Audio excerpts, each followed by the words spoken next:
Hi, it's Jolene from Yummy Inspirations, and today I have a video for you all about the curriculum that I follow for my 6-year-old.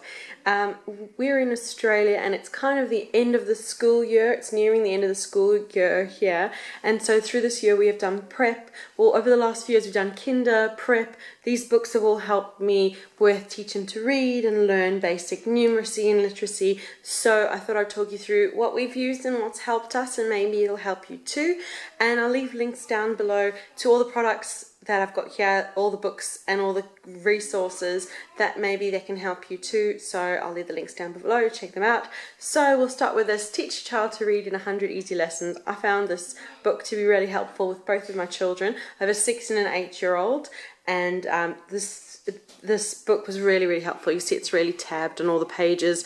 It's tabbed on all the pages that we use, and it really helped them follow along and learn joining sounds together to make the words to read. That's definitely helped us on our journey to reading. My 8-year-old's fluent reader now, and my 6-year-old is getting there step by step, so that book has been really helpful. And this Star Wars, we've got a couple of different Star Wars books that he absolutely loves going through. There's Writing and ABCs and Kindergarten Phonics. Both of these have been really helpful in just helping him learn sounds and letter formation, practicing writing. So we are doing other programs in conjunction with Teach Your Child to Read.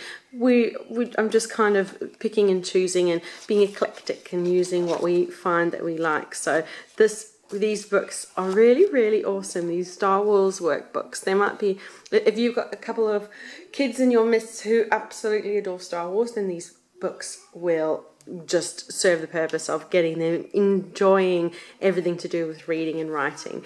And the Kumon books as well I found to be really good, really good. This one is First Book of Lowercase Letters.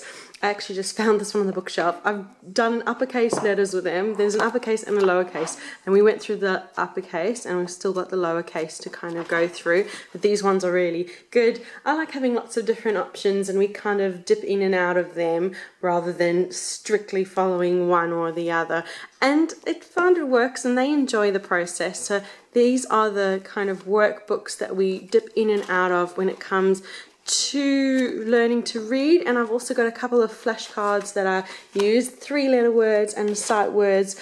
These are also fun as well with teaching those skills of putting 3-letter words together and learning the important sight words. And another activity which I do isn't really part of a curriculum, let's move those off to the side. Another activity which I do is I have got a book, 10 Apples up on top. It's one of their favourite books.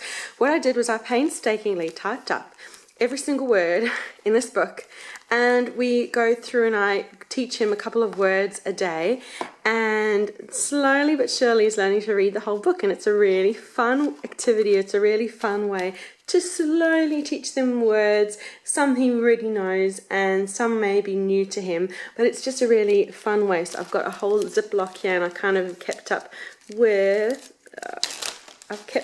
what we're up to and what we've still got to do, all in the different Ziplocs inside there, but those are all the words of this 10 Apples up on top. I did this with my 8-year-old and it worked really well to help him just get to that next level, and I've just started working through it with my 6-year-old as well, and it's just a really fun activity. Next we're talking numeracy numbers. Now my 6-year-old is pretty switched on when it comes to numbers. He hears all of the maths lessons of his older brother, and he regularly answers the questions before his brother has had a chance to work out the answer. So we've kind of zoomed through the kinder foundation work. This book of numbers, again, these Kumon books are awesome. It's definitely helped with being able to learn the forming of the numbers. And you look inside, there's some dotted dots. It's really cool. These Kumon books are really awesome.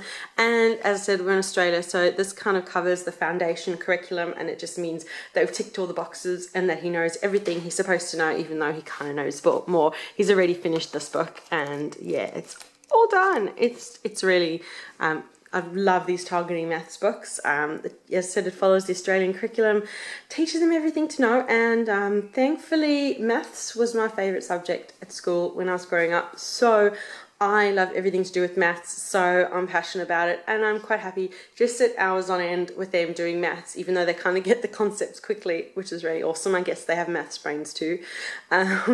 So that's kind of our maths, and we'll just keep moving on. Let's put those to the side. And another Kumon book, which we absolutely love, is a book of mazes around the world, and I kind of use this as a springboard into geography. So as they do a maze, whatever country the maze is from, that's Stonehenge in England. We've got the Great Buddha of Nara. Whatever maze they've just done, some of them are really, really tricky.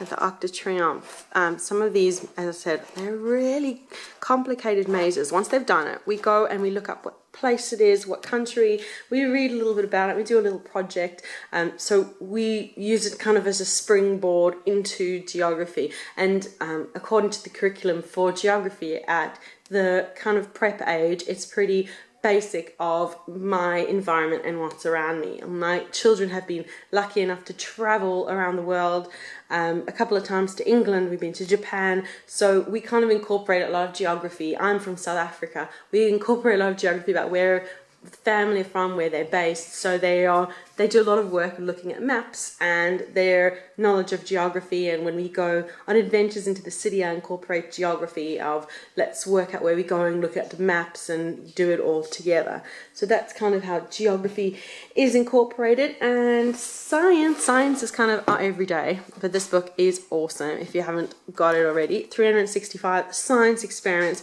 There are so many. You can see we've tabbed just about every other page. There's so many experiments that we've done in here. It's just so much fun, and most of the things we've already got around the house. And I did a little shopping list of things that we need for experiments that I keep in a little container so that we can at any moment notice. And then we use this for both my 6 and my 8-year-old, use this as part of their science curriculum. So that is kind of science. And finally, we've got a couple of resources we like for art. This is a book about Michelangelo that it's just very interesting. It's really just just a cute story, and you've got other resources for art, but I really like this, that it's quite sophisticated, but it's also great for their age. A book all about Michelangelo. And my little kinder boy has come here. My little prep boy has come. They're busy playing top trumps. Can't really see him. Where is he? He's sitting on the table here. Hello. Hi. Yeah, this is the little boy we're talking about, you playing top trumps. Yeah, we do loads and loads of games. That's our homeschool area in the background. I might do a tour of it if you're interested. Leave a comment, let me know, and maybe I will do a tour of my homeschool area. So that is the Michelangelo book, and how to draw 501 things for boys. I have 2 boys, so they want to know how to draw things like monsters and rockets and boy type things. So this is a really fun book with just step by step for someone who is not as arty like me, that you can kind of draw an alien. Look, they take you through step by step. It's a really fun book. So those are kind of the books and the resources we use, but as you saw, they're busy playing top trumps at the moment. We play loads of different board games and different games. My main channel, if you're not aware, I actually have a food channel, and I just thought I'd start sharing some videos about my homeschooling life. If it interests you, then leave a comment and let me know exactly what you want me to share videos about. So I homeschool my 6 and 8-year-old. I kind of call myself work from home, stay at home mum, and it's just kind of what we do, and it's our life and it's our everyday, and I just kind of thought it'd be fun to start sharing. I shared an activity the other day about what we did with a light box. I thought I'd share the curriculum I've been using for my 6-year-old this year, and also going to film a video about what I do with my 8-year-old. I'll pop that in a separate video. He is in grade 2, so I will share a grade 2 curriculum video as well. But if you want to see a room tour, what we do in a day, anything else, let me know, and I'll be very happy to film a video for you. So that kind of brings us to the end of the video. If you liked it, leave a like and subscribe. This is my vlog channel, so I share, I'm going to be sharing loads of things about homeschooling, adventures I go on with the boys around the city. It's really everything that hasn't got to do with food, that's not to do with food, you'll find on this channel. So just our kind of life, Aussie life of just adventure. So subscribe, and we'll see you soon. Bye.